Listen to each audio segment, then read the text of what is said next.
Let's wind the clocks back a little bit. Back in the day, the mere thought and wonder of being able to immerse and mold together your very own Super Mario game was something that I and many other fans alike were longing to experience. All those thoughts and level ideas racing through the minds of my 12-year-old head, how much I could mentally torture the people playing my levels, how much enemies I could cram in one screen at once, my imagination was limitless. Out of nowhere in 2015, a very special game was released to the Wii U. This game was called Super Mario Maker, a 2D side-scrolling Super Mario level design game that would be the wet dream of thousands of Mario level creationists across the world. This game handed you almost all the tools and mechanics you could possibly want in a Mario level creation system, almost, and was the concrete standard for Super Mario OC world building. However, if I had to make one critique about the Mario Maker games that anyone can universally agree on, they cost money. That's what Super Mario Flash is for. Back roughly 10 years before Mario Maker was even an idea passed around Nintendo's executive offices, a fan game was created seemingly in order to satisfy the craving of a Mario level editor. While there were many different Mario level editors and games online at the time, and even before Mario Flash was made, they all had a couple of things in common. They either A, were hard to understand and access, or 2, they always gave you all sorts of nasty viruses. So given these factors, Super Mario Flash at the time was an easily accessible and well done Mario level editor and an overall game, and I have much nostalgia and appreciation for it. But how does it hold up in today's society of gamers? Created and developed in the hollow depths of 2005 by a guy named, I don't speak French, Super Mario Flash is a Flash-based web game that is easy to access and was a good alternative to the download these sketchy files type of deal. I discovered this game eventually upon my quest to find a fun Mario game on the computer, and it stood out from the rest. This is a type of game you try to access in grade school back in the day, but would be met with either a referral or worse, a web filter blocking you from the site. Regardless of my behaviors in school, that didn't stop me from trying it out at home, or in secret depending on whether or not my parents were drunk at the time and found my computer class grades. One of the first things I noticed was that a lot of the sprite work and imagery is actually ripped straight from Super Mario All-Stars and Super Mario World, and it's structured akin to the original Super Mario Bros. Gameplay-wise. Like, you'd swear these games were literal screenshot pictures taken from the Mario Advance games, that kind of rip. Though, of course, I didn't care that much because the game looked fun, and that's all that mattered to me when I was younger. You have a few things to select on the menu of the game, but only 2 things are really worth clicking here, those being the one-player game and the level editor. To start between the two, I'll go by talking about the story mode, which is the one-player game. Once selected, you have the option to pick between Mario and Luigi before playing, kinda like in Mario Lost Levels. Now, a question I've always had when selecting this mode is why there wasn't a 2-player option. It just stuck out and seemed weird to me that the story mode is just called one-player game, as if it were a 2-player option hidden or scrapped pre-production. It might have really been a limitation to the software, but it wouldn't kill just to call it story mode. Regardless to my irrational paranoia over a title scream's option name, I appreciate the idea and homage to the original Mario games. When you begin the game, you will notice that the levels and map are all custom made and original to the game's universe. The levels and maps are all evidence to the passion of Poepu. I just Google translated that name to hear how it was actually pronounced, and how he most likely wanted a pure and fun homebrew Mario game experience for everyone around the world to enjoy. Not only is he passionate about Mario games, but he also seems passionate about pissing the players off. These levels, even to my more seasoned levels of Mario play, are hard as shit. But before I go into the difficulty, I think it's best if I give a little perspective and context to the gameplay and overall understanding. Playing the story mode gives the players a basic feel of what the game is like as a whole. You use the left and right arrow keys to move, the down arrow keys to crouch, and the up arrow key to jump. The spacebar is used to shoot fireballs with a fire flower, and on occasion to access doors. For a Flash game, the control is actually rather decent. There's no input lag, no in-game lag, and no computer lag after you realize you just downloaded 52 fucking viruses in the background. The control does not come without its constructive criticism, however. For one, there is no option to run, and while this is very minor for most people, and I understand that it would have complicated the controls even more, it's such a main staple to the Mario games that it's hard to play knowing there's no option to either speed run through the level to make it across, or to make it across long gaps far more safely. Another nitpick I have is the fact that you can't control your jump height. You see, there is a base height set where you jump, meaning there is no way to make 100% precise jumps all the time, unlike the traditional Mario games where you can just short hop and such. Either way, it's a Flash game with overall good control, so I kinda give it some slack. The level design here is a lot more important in my opinion than most people even recognize. Despite the sprite work being ripped from Mario All-Stars, the levels were all designed solely by Poepu. This gives the players a familiar but foreign experience all at once, and it plays an important role to the intrigue of the level editor portion of the game. When I was younger, the levels lured me into the possibilities within structural design. It made me want to go on the level editor portion just out of curiosity. Just like me, it makes players feel and think about making their own Mario worlds and how the human imagination is endless. That all being said, Poepu's level design is definitely infuriating. It makes me more heated than Satan's ass. I appreciate the challenge, but it also doesn't discourage me from getting very unreasonably angry at these levels. There's some borderline bullshit moments in game design choices with the game that make me...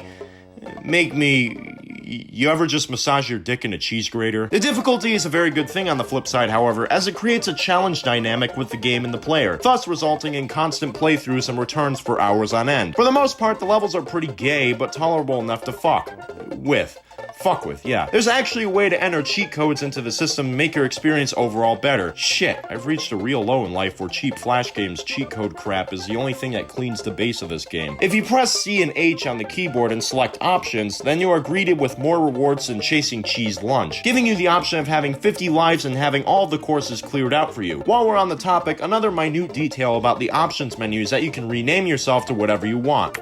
Huh, that sums up my life as an individual. To bluntly conclude, the story mode isn't too terrible and serves as a playable and fun alternative. Funny enough, Mario Maker 2 came out with a story mode for people to play and to unlock certain elements of the game. While Mario Maker 2's storyline is far more interactive and fleshed out, there's a slight charm that comes around to me when I access Mario Flash and go to boot it up. Similarly to both of these games though, the primary focus here seems to not be on the story, but more on the level editor system, and this is where the world's intrigue and gravitation to these games begins. Unless you knew the exact point of the video to skim to, which you didn't, then here we start to talk about the level editor, the main attraction, the main course, the crackpot breeding ground of bastard children. Now, whether or not this game was 100% originally intended primarily as a level editing tool in game, but for what it is, it definitely took off, becoming the most popular aspect of the game, and there is a lot to be said about that. People uploading their fan levels made left and right of all kinds. This is where my true nostalgia boner comes in, and I used to play this editor as a main boredom reliever on Flash sites. This is also where my dominant power fantasies were all born. What is required to start making a level, besides a collected and prudent mindset, is selecting the background on the maps, modifying the map lengths, despite being basically limited to the coordinates given you on default, basically 4,180. And beyond all that, creative freedom is basically in your hands. The controls given are a bit different from the story mode. The left click on the mouse, not used in the story mode, is the most powerful button in your construction. It's used to select and place/remove pieces on the map in any way, shape, or form. And the up and down keys access the menu to select your pieces and enemies. Now this can get tedious for some, as there is no way to quickly place pieces and progress in editing through the level. However, I've almost become so immersed in my level that I must continue creating it. Even if it takes neglecting my own food supply and 2 a.m. shift at McDonald's, I usually take hours on end to finalize a level. There are a total of 5 options and gears you have to select from. You have tiles, spelled distinctly with a Y, which are the bread and butter of the level design. There are objects, weirdly placed in separate category from tiles, monsters, which sounds like a fairly racist assumption if you ask me, warp points, which allow you to create entrances and exits to traverse through the levels, even having an accessory to the bonus zone which can be switched from the menu, also being the 5th and final menu selection. Switching between worlds. Each item has its own unique properties and flares to them that affect the level building and gameplay experience. The lava tiles are obviously meant for harm, the falling platforms are meant for a challenge, and there are even background tiles which add an aesthetic feel that a lot of advanced Mario level editing programs don't even offer. Included in this package are pieces and backgrounds which were otherwise not even included in the story mode. The level editor here is overall fairly easy to understand and does not require an encryption major to get everything down. Releasing and letting your ideas from your brain run free and ramp it through the level editor is quite the treat. That's the simple beauty of Mario Flash as a level designer, is that it's simple enough to grasp and also fun enough to deploy hours worth of level concepts. Once you're finally done making the level, you access the save feature where you can set your flagpole goal, your options, starting point reposition, the music for the level, and the name of your level. I find it funny that there's a stop option just in case the music gets annoying. Once you're finished with the touches, you can click save and begin to play your only masterpiece in life. A perfect reflection of my life, if you ask me. A cool solution to the Flash game syndrome symptom that is the lack of save feature. There's a nifty way to save all of your levels. In the code option for the level editor menu, you have the capability to copy and paste level code as a notepad or web document in order to save it, just in case you ever want to play it again. 239 what the fuck? Oh shit. I just realized I copy pasted the entire level code out on the script by accident. Here, let me erase that. Along with saving your own codes in your levels to play, there's a whole forum page of level codes you can exchange and receive that's up on